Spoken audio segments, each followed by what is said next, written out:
Hey friends, it's been one of those busy weeks, but today is a public holiday here in Finland. It's called Vappu. It's Workers' Day, so for those of you who don't know, it's like New Zealand Labour Day.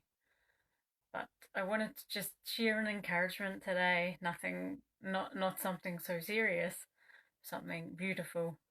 I had a feeling that some of us are fighting or wanting a breakthrough to happen, or we have a promise of something that just doesn't seem to be happening, something we've been holding on to for a long time. And God has been promising you something, and you're suddenly feeling like you can't be bothered anymore or you want to give up.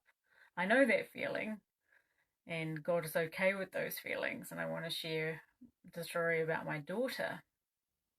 The promise came for her many, many years ago, before Yanni and I were even really dating. I had just met Yanni in New Zealand.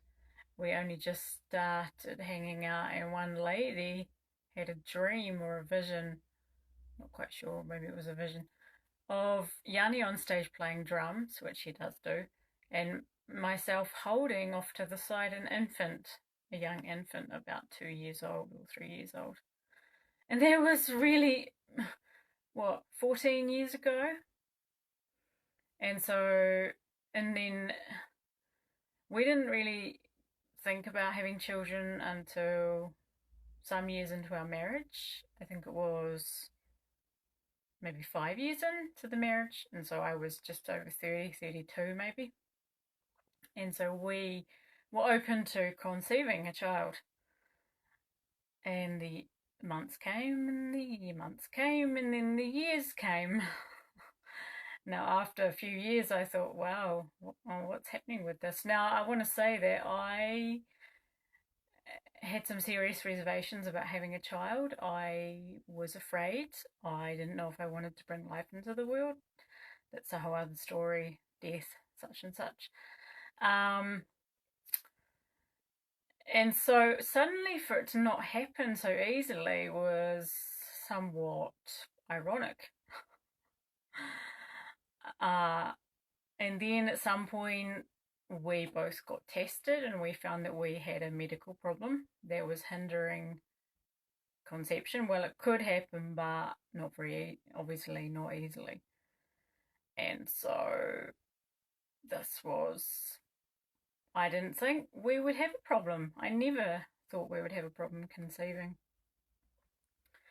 And then I thought, okay, God, you can do it. Even though we have a medical problem, you can do this. You can make something happen.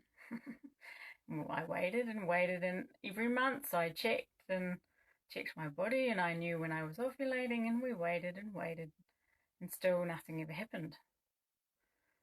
And in the end, at the age of 38, after 6 years or so of not conceiving, I was somehow forced, due to the timeline of my age and the medical system here in Finland, to make a decision. I realized that I needed to pursue fertility treatments if we were going to conceive, and I was mad about this. I was mad at God.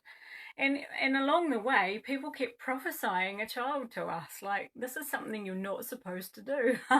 They say, don't prophesy birth, death, or marriage. Well, of course, it's obvious that you wouldn't, but people kept doing it, and I was getting really mad, like, are you serious? Again? This is coming? And so what a huge process. So we started fertility treatment a few years ago, and I remember I heard Holy Spirit say to me, it's time to fight for life. Now, although I didn't actually, who wants to go through IVF? Nobody. But you do, because you have this promise. And I hear Holy Spirit saying it's time to fight for life.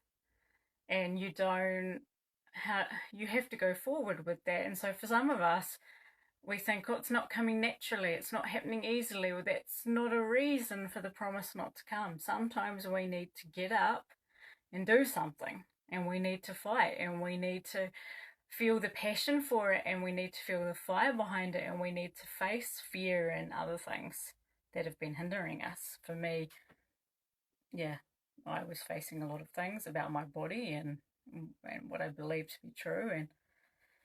And I felt also that God was wanting me to have more faith and trust and hope in the medical system that He's provided, and the modern invention and the help of people. Because often we just want, oh, why don't you just do it, God? Well, sometimes God gives people to help. And so this is important for our promise too sometimes. After our first round of IVF treatment, we only ended up having one embryo. So my yield wasn't that great. Some people get many, like 10, 20 even. We got one. And at that time, the embryo didn't take. And then it was quite an exhausting process, but there was something inside of me that couldn't give up. Like, I didn't feel the grace of God lifting off me to stop. I had to carry on. And so we decided to do another round of IVF. And I was in the office just about to start that process, and I was praying, and the presence of God just hit me so hard. Like I nearly fell on the floor, like His power came into me, like He was proud of me. I could feel His pride in me for going forward with this process. Even though IVF is difficult, I could feel God's love for me and how proud He was of me that I was carrying this on. And I could just feel there's so many things in the story that I haven't even gone into, and actually I might do another video because it goes deeper into sometimes how God speaks to us and the interesting ways He speaks to us. So I will do another video on this topic. And and then the second treatment came, and we only got 2 embryos. And they obviously put the one in, and it didn't take.